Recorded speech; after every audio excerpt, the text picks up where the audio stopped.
One, two.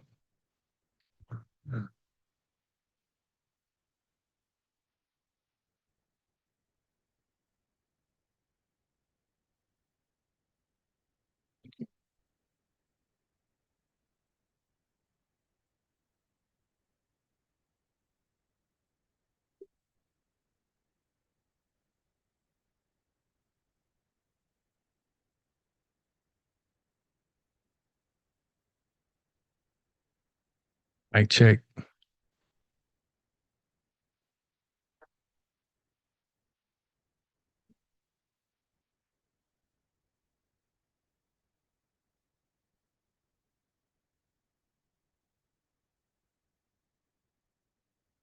One, two, one, two.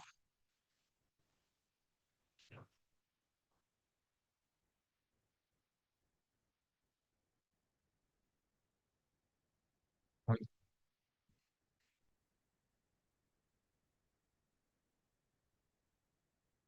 one, two, one, two. If you're listening, if you can hear me, give me a one, please.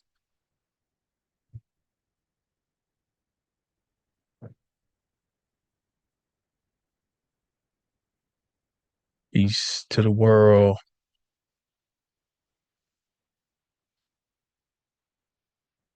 I'm in here to chit chat for a quick minute. See, go to the chart page. There we go. Peace, Lisa. Thank you. Peace, that crazy. Thank you.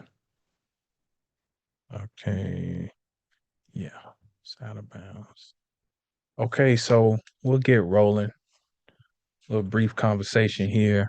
Happy fall to everybody. Yesterday, around 1:30 Central Standard Time, the autumnal equinox officially began as the sun made its ingress into Libra. And coming on the heels of an eclipse that happened just the day before. So what a dynamic time. Um, The moon is currently at 21 of Libra at the time of this conversation. Mars is at 0 of Scorpio. And I think the Mars at 0 of Scorpio is,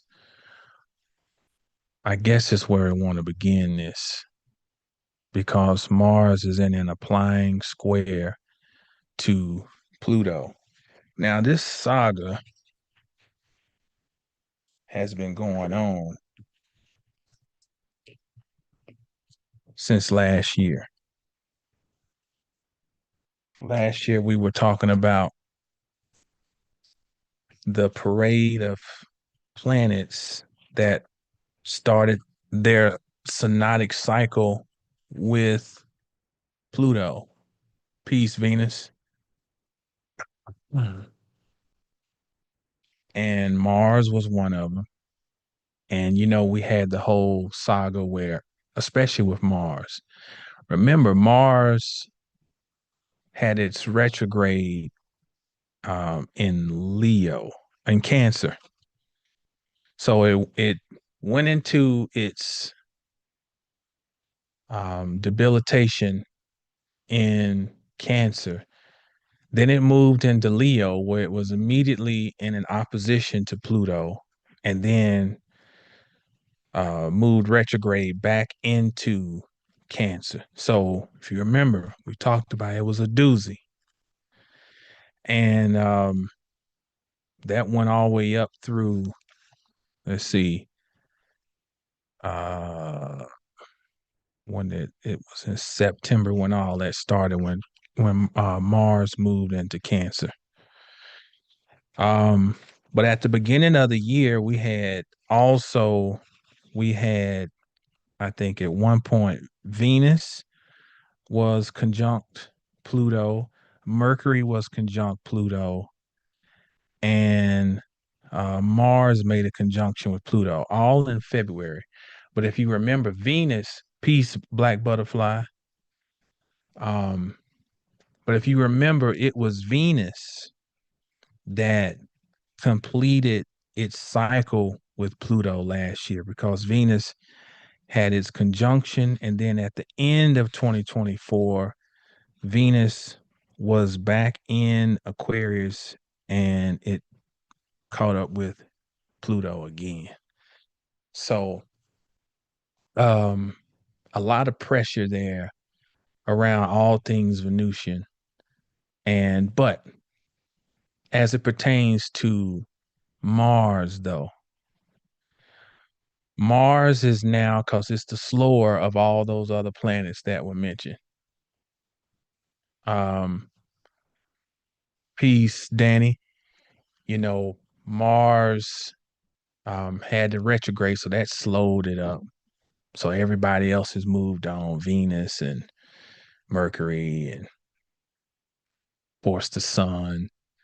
But here we have Mars now is 3/4 of the way through the synodic cycle with Pluto. So every time planets are conjunct, they are starting a new cycle with each other. So at the 3/4 mark, what do we have? The last quarter square.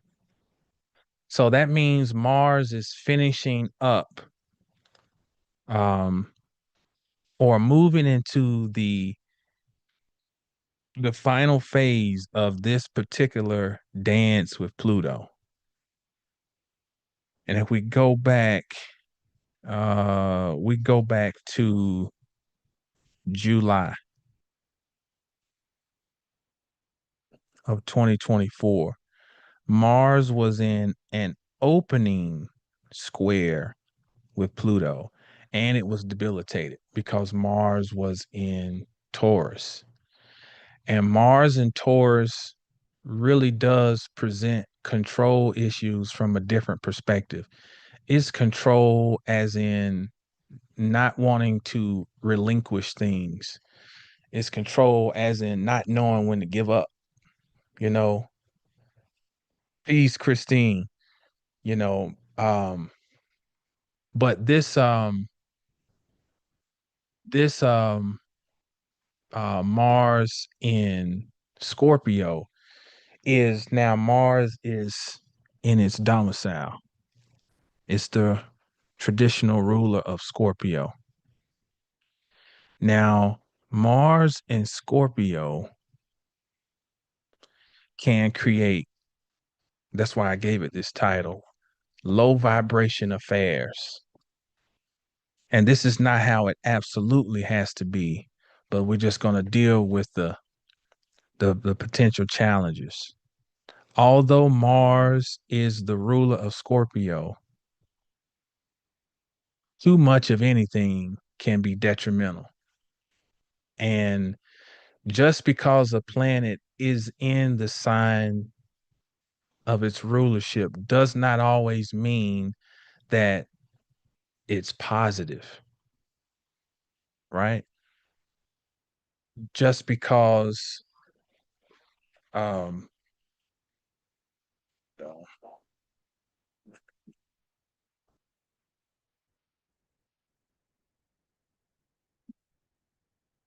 man, I got a billion things going on. Just because the sun rules Leo doesn't always mean that the ego expression through Leo is going to be optimum. Just because the moon rules Cancer does not mean that one will immediately have emotional security. As a matter of fact, as a person with the moon in Cancer, that might be, you might want to trade that in, you know, because you don't always want to pick up everything that's in the water. Okay. So with Mars in its rulership in Scorpio, sensuality goes to another level.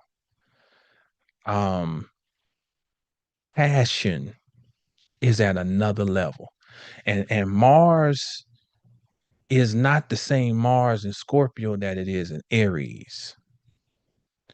Mars in Aries is you are like 15 years old, your hormones are just exploding, and you feel like you can do anything.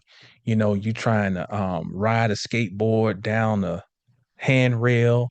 You're you're trying to ride your bike down the steps. You are flying around the street on a on a moped. That's probably what you should be riding at 15, 14. Moped.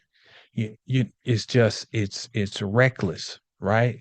Because you got this all this energy, and you don't know what to do with it. You just want I just want to go. I just want to go.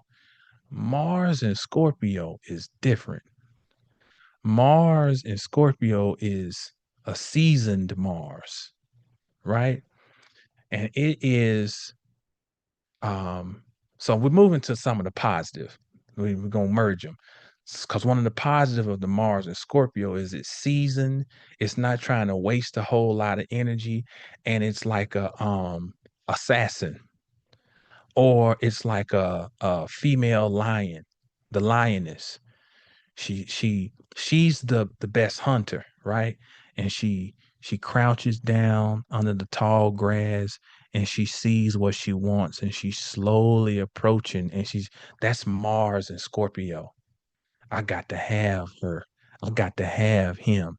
I must, and driven by the passion, but there's still enough control to be methodical about grasping what you're passionate about. So that's a positive, right? Or it can be a positive because Mars in Aries would be any type of knife, pocket knife, switchblade, Rambo knife, machete, anything, just cut anything. But Mars in Scorpio is the surgical scalpel. We ain't just cutting just to be cutting, it's precision. That's why this is how this thing can swing to the negative side because you can have a person who's highly skilled with the surgical scalpel, but they may be a maniac. They may be cuckoo for Cocoa Puffs. It may be some um, Jeffrey Dahmer or some type of, here's a perfect example. What's my man? Hannibal Lecter. Genius, but methodical. Methodical, but crazy. And this is the potential low side of Mars um, transit through Scorpio. Like if your passions are not checked and under control, this is the perfect storm for crimes of passion. We got peace, Gita life, um, peace, divine rights. So Mars in Scorpio um is different, or let's say this. Mars in aspect to Pluto is different from Mars in aspect to Uranus. And I just want to say this because I'm going to say something that sounds like what I might have said for Mars and Uranus. Because when Mars and Uranus conjunct, square, oppose each other, there can be violence, but it's sudden violence. It's like things suddenly break. And I always tell the story how, I don't know, 3 or 4 years ago, we were driving to New Orleans, raining like crazy. And when anybody who know about driving to New Orleans, you got to drive for about 45 minutes over water, which is crazy. This big old, like it's Lake Pontchartrain or whatever it might be, but you on that lake for like 40 minutes. And I think it was while we were on there, it's raining like crazy. windshield wiper suddenly pops, you know, and this is when the North Node, Mars, and Uranus were conjunct in Taurus. All right. Now, that same energy can manifest as like gun violence, or because something explosive, Uranus, but it's fueled by sudden anger. Now, this Mars square Pluto can also show up as gun violence, but more so like it's like Mars and Uranus is like road rage, and you suddenly just busted somebody, and you got this sudden tragedy because somebody lost their cool, and you bust at them on the highway and you hit them, right? Mars and Pluto, though, is when you caught your man in a entanglement. Or no, you caught him in some type of affair with a coworker, and you go and you bust him and you stand over top of him and just unload the clip. That's Mars and Pluto. It's a crime of passion. It is texting somebody crazy just over and over. It's a stalking type of energy. It is trolling, because you really are really um you're enthralled with this energy of whoever this person is, and you don't know any other way to get their attention, and you're just obsessed. So Mars in Scorpio, it can be jealousy, it can be obsession, it can be compulsion, it can be possessiveness, um, being really driven by the first chakra, you know, um, and power struggles. But remember, this is a last quarter square. So a lot of this stuff that these concepts are really, really playing out through the mental arena. Like the mental theater is like where all this is really coming down, like really being able to objectify yourself and sit outside of your thoughts is very much important, which is why it is a gift that we have Mercury in Libra, because Mercury in Libra is an amicable Mercury. Now, Mercury has no real dignity in Libra per se, but we can say that it is a place where Mercury functions well, though, because Mercury as a ruler of Gemini, it's in an air sign, and it is a sign where there is an attempt to extend an olive branch, Libra, to try to see things from both perspectives, not the same way that it does in Gemini, right? Um, but a more assertive means of seeing things from both sides. Meaning, we know that some action needs to be done, cardinal sign, but we need to, in taking action, we need to look at both sides. And we know sometimes Libra can be guilty of not wanting to take action, but being because it too preoccupied with this and that. But in this energy, it's good to have a mindset of maybe, whoa, whoa, whoa, whoa, whoa, whoa, whoa. Let me take a minute and look at both sides and weigh them out on the scales, because we have Mars and Pluto, and not just a Pluto, but an out of bounds Pluto. Um,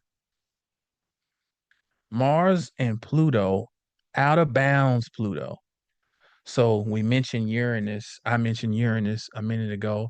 So here's another reference back to Uranus. To me, when planets are out of bounds, they are somewhat Uranian, meaning they're not functioning within the boundaries, the field of play. The field of play is 23 degrees, 27 minutes.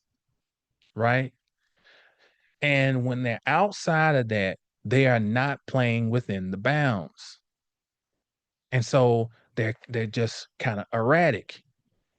So it is important to not just have this information, but to keep it prominent in your frontal lobe, you know, and to have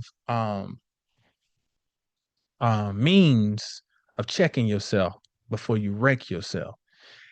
Everything in our world is Hollywood. You understand? Everything's Hollywood. Everything.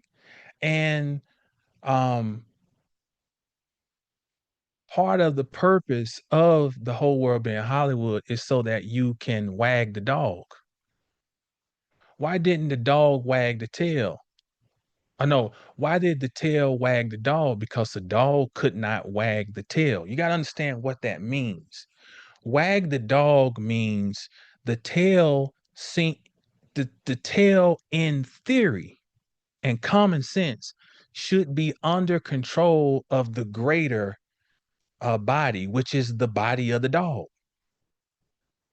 But if the body does not have the means to control the tail, then the tail will control the body. So the people who function in our reality, who seem to dictate the flow of it, would be the tail of the dog. And we, the people, would be the body. And the body gets controlled by the tail because the people are so enamored with shit that don't matter. Okay.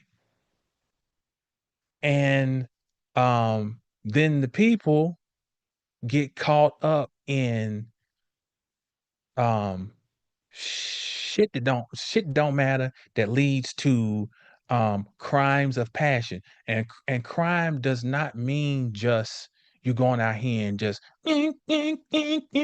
crimes of passion is anything that goes against your realization of your internal power and your godhood. Every time you allow somebody to leak a little bit of your essence out, that is a crime of passion, because they create something for you to become passionate about. And you lose your mind and you get wrapped up in it and you leak energy. You look around and you sit and look at how it is affecting your life in all angles. So this thing is not just about the extremes of Mars and Pluto. It is about tapping into the element of passion. Passion is a beautiful thing. I mean, a life without passion is not worth living, but passion that is unchecked can become very toxic. And Pluto rules over poison, poison that's obvious. Neptune is hidden poison. Like when you have food that's GMO, or you have stuff with additives and your body thinks it's food and it gets in and it's like, I made it in. Let me do my deal. That's Neptune, right? Caffeine, Neptune. Aspirin, Neptune. You're tricking the nervous system to not fire and give off warnings that, hey, something ain't right. Pluto is like, I ain't trying to hide nothing. Hello, I'm a virus. Hello, I'm bacteria. I'm a pathogen. I'm here to fuck you up. What's up with it? Right? So it's that type of poison. It's in your face. But when those two are squaring each other, we can lose some of our sensibility and we become ready party and participant to the poison. Now, to add to this, you know, we got Venus in Virgo in its fall, right? And it's in a separating yud with out of bounds Pluto, retrograde Neptune, and retrograde Saturn. Now, thankfully, we have felt the stronger brunt of this, but at the same time, so let me just deal with that first. There was news came out a few days ago of a teacher whose husband came to the school, took her out at her job. She was a teacher, took her out at her job, and I think he might have done himself in. That right there is all this energy. It's Venus in a quincunx to Pluto. It is Mars in a applying square to Pluto, you know, to where things are being set up beyond our immediate view. Because when you have a yud, it's a double quincunx. The apex planet is the wild card. It's the one catching all the hell because it's the one that does not fit in. Now, on top of that, currently Venus at 5 of Virgo, Mars at 0 of Scorpio, they are in a quincunx or yud with retrograde Neptune. At the same time, the sun is opposing Neptune and Saturn. So, so tell me in the comments if you feel comfortable sharing if you're feeling like you've lost your way. And peace to Sage, peace Tiffany, peace Most Black, peace God Science. All right, um I think I acknowledged everybody who's in the building, as they say. But if you feel like you kind of have lost your way, it is okay. It is okay, right? I appreciate y'all. Yes, being honest. Say, okay. So, so here's the deal, y'all. It's okay. What you need to do, and don't take this in context. What I'm saying, what you need to do is be still. Now, I don't want that to be misconstrued with being stagnant. Stagnation and stillness are two different things. Cause some of the feeling of being lost may be an outgrowth of where we've been stagnant. So maybe you need to be still enough to have time to capture and see where you've been stagnated. Okay. Now here we go. We're gonna flip the script. This is where Mars and Scorpio comes in triumphantly to help us. And the Mars squaring Pluto. Here, I'm giving you the flip side now about the good thing about Mars square Pluto. Scorpio deals with elimination. Haha. And Mars in a square to Pluto may be helping us see where there's something we need to let go of. And I know this concept probably has become like a cliche as far as online, like, you know, you need to release and let go. And words are amazing. Because when you say that, it sounds like, yeah, just let go. And it sounds cool. And it sounds like, who can't let go? Yeah, that I just need to. But when you are actually in the midst of something that's really hidden and the emotion is involved, ego is involved, you know, determination is involved, it is hard to then still have that clear pathway of understanding the necessity of letting go of things when time necessitates things being released. It's easy to be in the classroom and reading in a textbook. When this happens, it is time to release and let go. Hmm, I've got that. I'll remember when it's time to take the test. But when you get into the laboratory, if you've been to college, you know you have your, let's say you have your biology class, normal class, and you have the lab where you actually go in there and you gotta dissect something, and you get kind of some more real world experience. Well, when a transit's actually active, you're getting the real world experience about things that you've been pontificating about. I'm so spiritual. I'm releasing. I'm doing my shadow work. All that bullshit, not that it's bullshit, but sometimes we just be saying shit. Shadow work is not bullshit, but sometimes we just be saying shit. You understand? But here it is. Here go one of them type of transits. They be like, okay, you say you was about that life, huh? Here you go. Because Pluto, modern ruler of Scorpio, Mars, traditional ruler. And the square creates a point of acute discomfort. And that discomfort pushes us to have to do something. That's why squares create energy. Squares are combative in nature. The square aspect is ruled by Mars. Give you another example about this energy that's been building.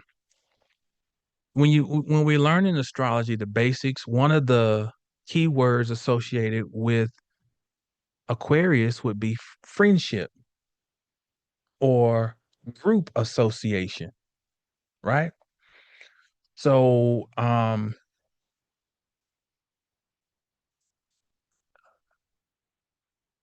my oldest daughter is a freshman in college, and she is, since her senior year in high school, she's been going outside of her comfort zone and becoming more um, social, you know. So she's been meeting new acquaintances at college, and they've built this little friend group, right? So she lets me know about some of the little drama that's been emerging through the group. And I've already told her, I say, if you find some little boy you smitten with, get his birth data. If you find somebody you think you want to be a really good friend with, get their birth data. I said, because I said, I was telling her about the transit um, of Pluto through Aquarius, and that, these transits we're having now, that they were coming. And I say, you're going to see um, compulsivity amongst people in groups and just in society as a whole. That's Aquarius, the people. And I've been saying this, Pluto and Aquarius brings out the ugly of the people. She's had some little boy, well, he's a little fat boy, but he's you know, well, he's not he's probably about, she says, probably about 300 pounds. And he is of, another sexual orientation. So, part of their, I guess he's like one of the other girls. But he asking her if she can buy him something from the cafeteria, and then he showed the Pluto obsession and compulsivity because he was jealous of her talking to someone else, kind of grabbed the drawstring of her bag and pulled on it. Now, he may be gay, but he's still a dude. My mind's already thinking, take me 5 hours to drive down there and dump this little nigga, you know, excuse me. Um, so I'm telling her, look, that's a warning sign right there. You separate yourself immediately, you know. But here we go. Compulsion. You can remember the story of Pluto as it relates to Zeus and Neptune, or Jupiter and Neptune. He is lonely. He's in the underworld and he obsesses over love, which is why the whole saga of the kidnapping of Persephone unfolds, because of loneliness. And we got to be aware of this and govern yourselves accordingly when you out here in the world. I'm not no Drake fan, but he had that song called No New Friends. Yo, that's what time I'm on. No new friends, you know?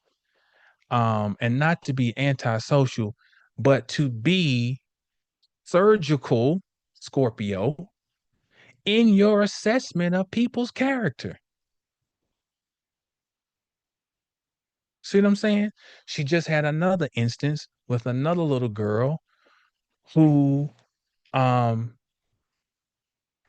doing the same thing. So guess what, I flipped back on her because she has Venus in Aquarius. So guess what's happening? She's getting checked on how she builds relationships. Because I had to remind her, you're the common denominator. You got to ask yourself, why are you drawing these type of people and experiences in your life? Because who you got to look at is you. What deficiency is going on within your psyche that you are attracting these misfits? See what I'm saying? And that's how this how you this is the value of Pluto. Pluto makes you see the ugly side of things that you don't want to acknowledge, the taboo, which will include things within your own nature. This is the value of Mars and its square to Pluto. Let me tell you something else about this Mars square Pluto. This is power move time. If you're trying to make a power move, this is the aspect forward. This is because it creates this tension. Well, acute impetus to act. That's a better way to describe a square. Opposition is tension. That's Saturn. But the square is an acute impetus to take action.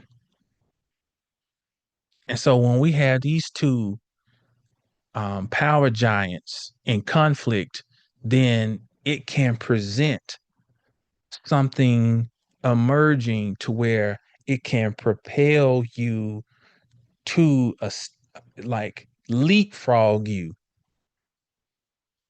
because the conflict between these two, it's like creating a circuit. It's a power generator. Mars squaring Pluto can generate very strong, deep power that's hard to topple. So if you can manage the carnal side of self and tap into the hidden power within self, then this can be something that eventually translates into something quite substantial. I know I'm jumping around here, but keep this in mind too. when I'm at the gym doing my cardio, they got like 13 13 13 televisions up on the wall. And what I like is it allows me to see how programming is being laid out. And when I say programming, I don't mean like television program. I mean like mind programming. And you watching it. Um, One thing that I saw today on CB that has CBS. Guess who has made an appearance back on the scene? And I've been saying it sure has been quiet. Oh, William Gates. And one of the things that he was talking about was global health. So if we look at this from a astrophysical perspective, here we are 2 days after an eclipse, the day after the fall equinox. Understand from an astrophysical perspective the significance of fall. The sun always represents the vitality.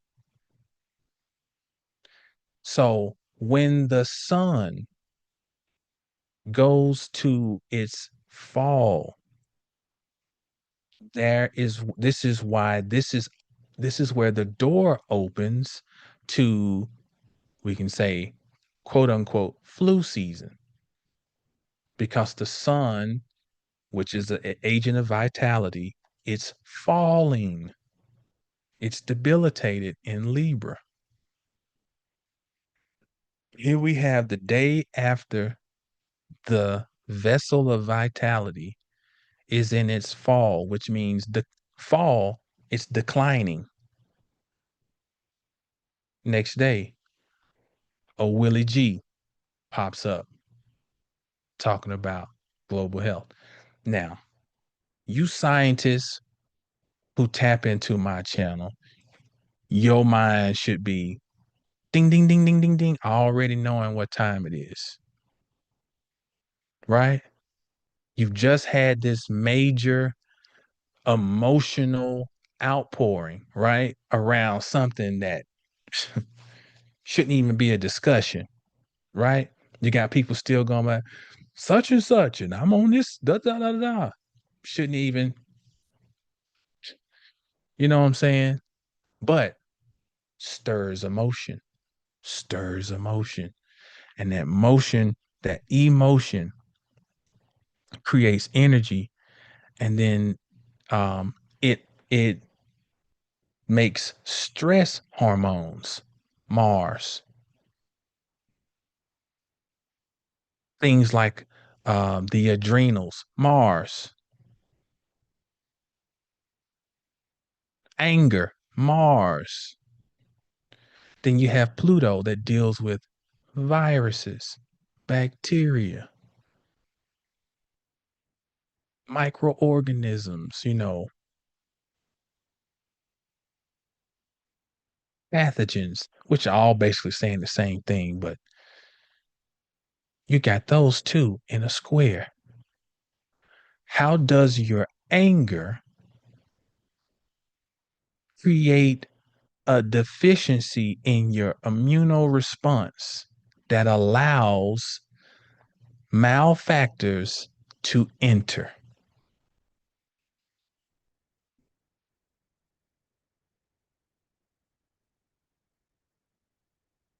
Think about it. So, um,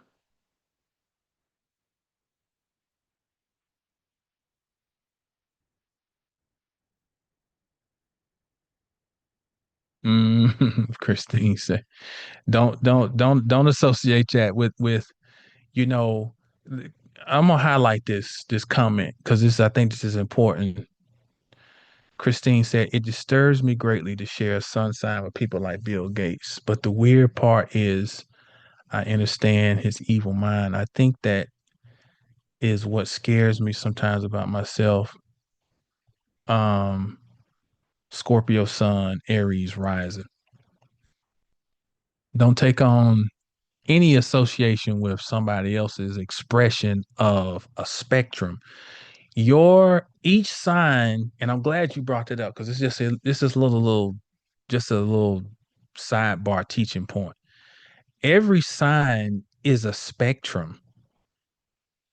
And the clue is, hey, there's 30 degrees to each sign, right? So we could say that's the spectrum range. But on a deeper level, somebody can express even 2 degrees of a sign differently. So they only have to be the 30. It can be somebody got something at 2 degrees Scorpio, somebody else got it at 2 degrees Scorpio, and they express it differently because the spectrum is within the vast range of expression of that sign, which is, i.e., the title here, low vibration affairs. Well, that doesn't necessarily mean that's how Pluto square Mars got to be. But if somebody is already operating at that type of speed, then they're not gonna miraculously be vibrating faster. They're gonna the square is gonna bring out more of what is already there. But if you are operating at the higher octaves of Mars or Pluto, which are they're still considered malefics, but and they rule Scorpio, then you're going to bring out more of what you've been operating at. See, that dark side of Scorpio is necessary because without Scorpio, there is no Taurus. Taurus is spring, the flowers are beautiful, this and that. But Scorpio is the fertilizer that makes spring, Taurus, possible. Scorpio rules over restrooms. Ooh, we don't want to talk about that. But try to live your life without urinating and defecating and see how long your life continues. See what I'm saying? So Scorpio has its place. Every one of these signs has its place. And when we figure out how to operate within the higher perspectives of said sign, we are touching the hem of the Almighty.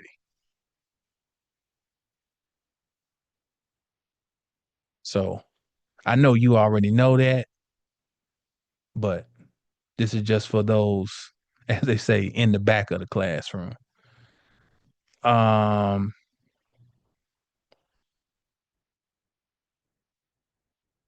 okay, Divine Right says it is hard to maintain boundaries with a Pisces moon. I've been enforcing boundaries seriously. My work is too important. I can feel the lack of respect because I don't work a 9 to 5. I can feel the lack of respect. You know, you got to ask yourself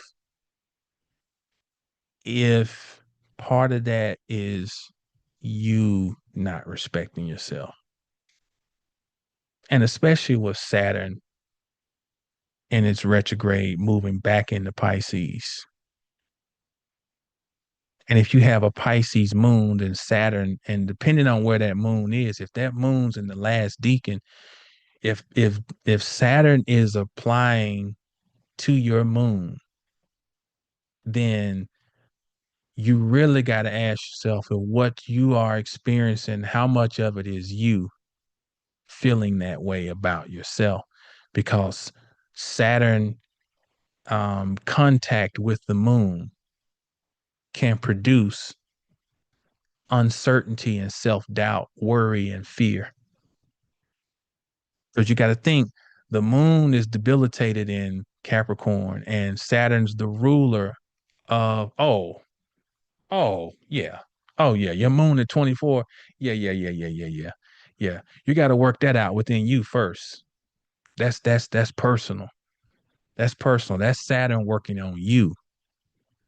You you got to make sure you're not projecting that out, that you are feeling less than because of how you, whatever, whatever. You got to come to peace with that.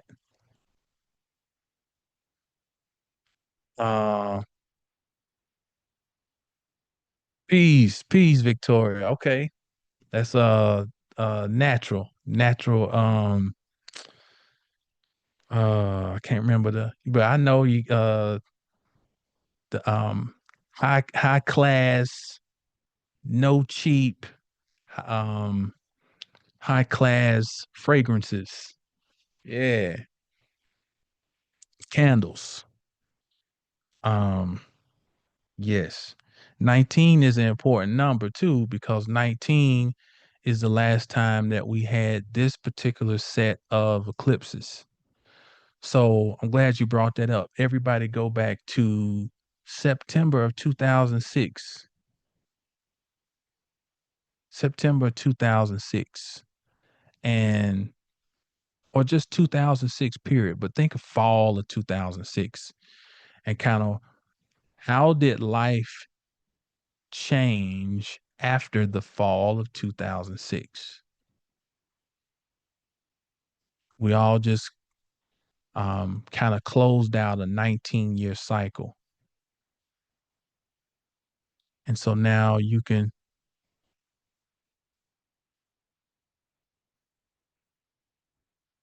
oh, Sage said, okay, I'm pregnant and I was laid off. I'm struggling with not contributing financially to the household. Oh, wow. And you met your husband in 2006. Wow. So y'all are at a turning point. You're at a crossroads. And if I remember, I think Sage, you're a Capricorn, right?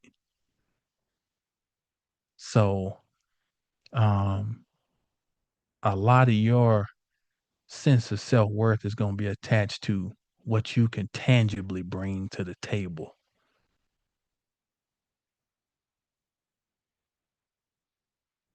And maybe it's time to reimagine what your self-worth really, really is based on. This is how crazy um squares are. Oh, Capricorn, Sun, Virgo, Moon. Oh yeah. What a great opportunity. What a great opportunity you're getting to, can I this is what I've been thinking about. I didn't want to share this public because somebody tried to steal my damn shit. But I know I'm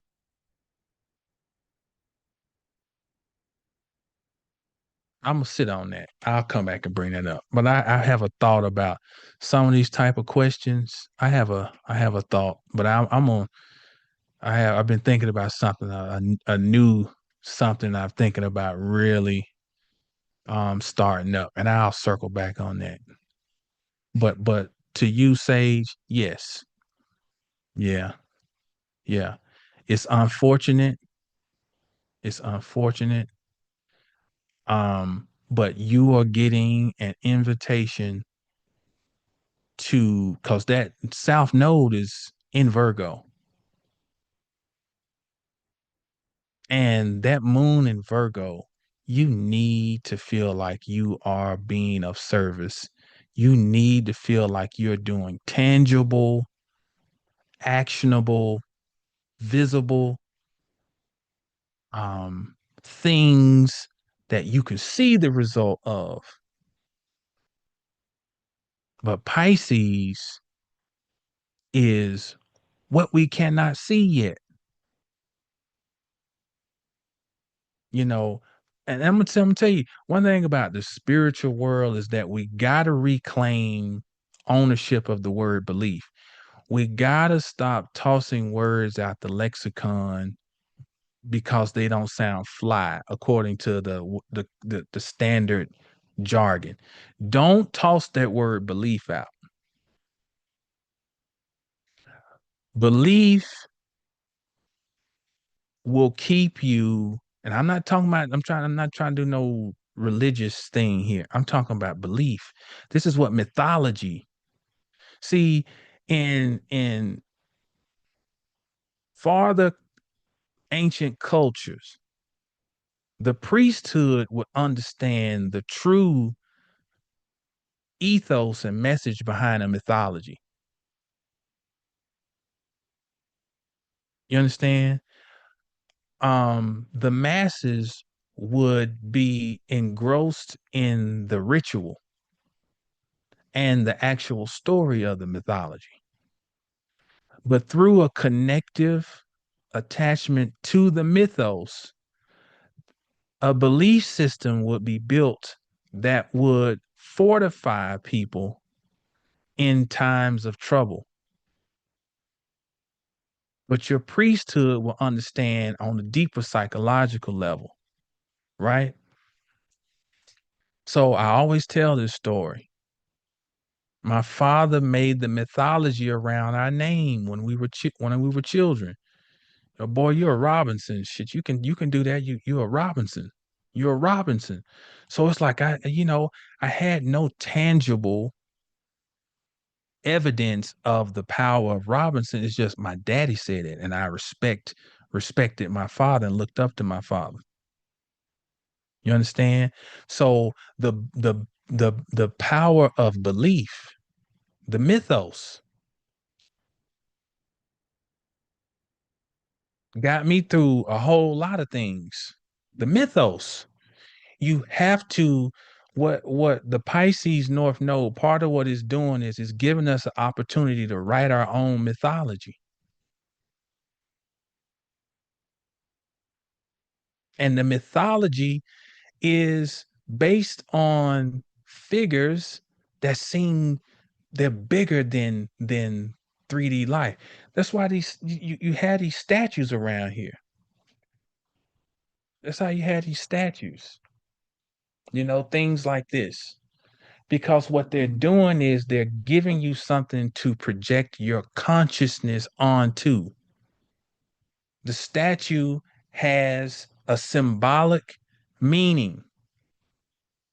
You project your consciousness onto that, and you then pull that energy back into you because it becomes a part, it dissolves. Pisces.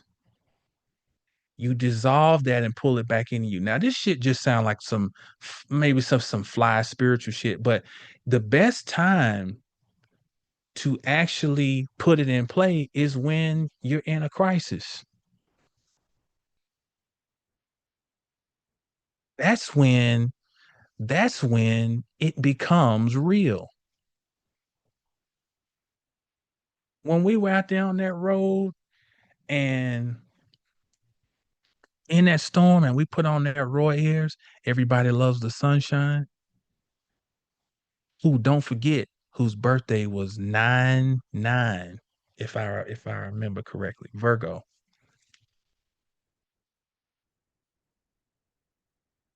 So it was out there on the highway in the midst of the storm that we saw magic. And magic means power. We saw power through the vibration coming from the music.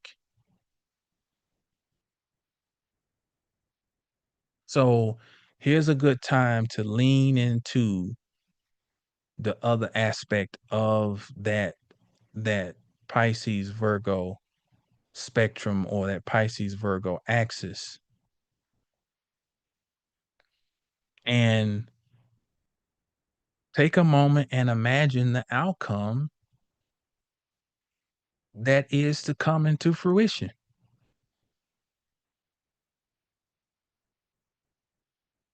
So I think that's enough.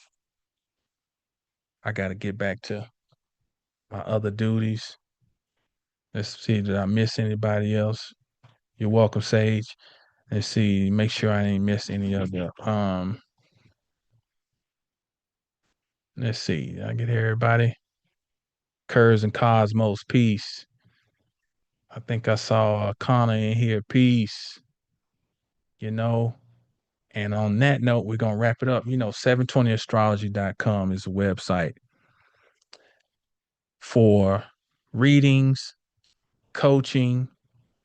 Thank you, Black Butterfly. Um, okay, hold on before I go. Christine said I'm going to the river today. Oh, that's a good one. That's a good one. Yes, that's a beautiful place to go and cast our worries. Throw it in that running water. Hey, Jamal, I'm saving up for an astrological reading 2026. Do you have anything to say about Pisces sun, Cancer moon, Leo rising? Oh, wow. Your picture screams Leo rising. It looks like uh, like a burst of light. That's Leo. The Pisces sun and the Cancer moon, though. Wow. So here's, and if you don't know about Black Butterfly, Peace, Poison, Polish, she's ill on the piano. I don't know where I saw her playing the piano, somewhere online. So so Pisces is a very creative energy.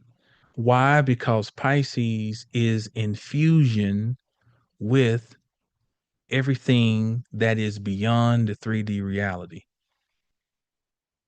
And music is one of the great expressions of let's just say art, period. Pisces expresses the artistic verbiage of the cosmos. Now, people who have their sun in the 12th house typically are very creative as well. I know for a fact because they're picking up that Pisces energy. And then the Cancer moon. The Cancer moon, like I said, like I have, you don't want to feel everything, but you do. So your challenge is what's up, E? Your challenge is going to be boundaries, internal boundaries, and you're going to have to put boundaries on and order your steps. So you and Sage are like, it's like y'all two would be great support systems for each other. Here she has a Capricorn sun, um, and she's got a Capricorn sun and a Virgo moon. Here you have a Pisces sun and a Cancer moon. So you all, it's this got to be this is spiritual. This is so you all two are the great reflections of each other. So you might need a little bit of what Sage need to relinquish some of, and vice versa. Your challenge would be you probably got so much creativity bubbling up inside of you, so much spiritual traffic moving through you that you need a traffic, um, what they call a traffic cop to stand out there and kind of direct this, you know, and to order your steps. There's more than likely a book sitting in you. There's more than likely some new musical project sitting in you. But the problem is you're so in tune with everything that it is what gives you the source to tap into, but it also may keep you so in tune that it might prevent you from congealing these things into something magnanimous. So I don't know specifically what's going on, but I'm just going by just, hey, Pisces sun, Cancer moon, you know, Leo rising, which is This is and the fact that the North Node is in Pisces. So the nodal impetus is saying, hey, take a look at that Piscean house in your chart and how do we bring Virgo up there to it? In other words, how do I bring order to this creative impetus that I'm sitting with, that I inherited? And Pisces is the energy of inheritance. I know eighth house, Scorpio, we're not talking about that type of inheritance. This is what I mean by Pisces inheritance. Pisces is the pond, is the rapidly moving water where all everything is existing all at one time. Pisces is when you have this idea that you get and you like, I got this upload and you like, I ain't tell nobody about my idea. And you look up a year and a half later and somebody else is doing what that idea was. You know why? Because Pisces is, you're standing at the bank and it just so happened that you were standing at the right place at the right time and that idea came by and you saw it. You was like, oh, wow. But that same idea keeps on floating down the road. And if you didn't do nothing with it, somebody else will. Even though you didn't utter a word about it. So Pisceans need to be aware that of being able to tap into that next sign ahead, which is Aries, the ability to act on what you are feeling, the ability to take viable action towards initiating all of this energy that you're sitting in. So you do not become engulfed by the energy and overcome by it.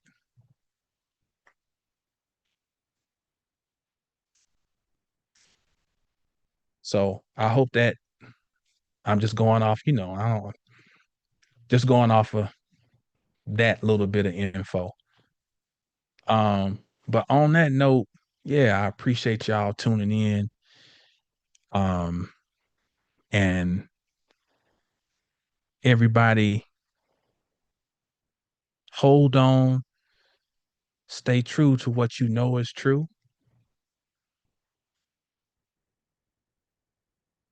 Fall back on your lessons that you've learned throughout this journey. You're welcome, Black Butterfly. Fall back on those lessons as best you can. Try not to doubt yourself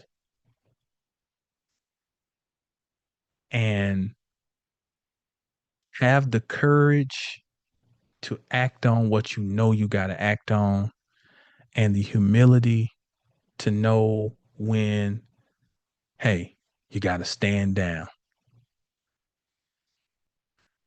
On that note, we're going to wrap it up. Thank you, Christine. Um, 720astrology.com. Know the stars to know yourself. And of course, stay down till you get up. And when you get up, stay down. Peace.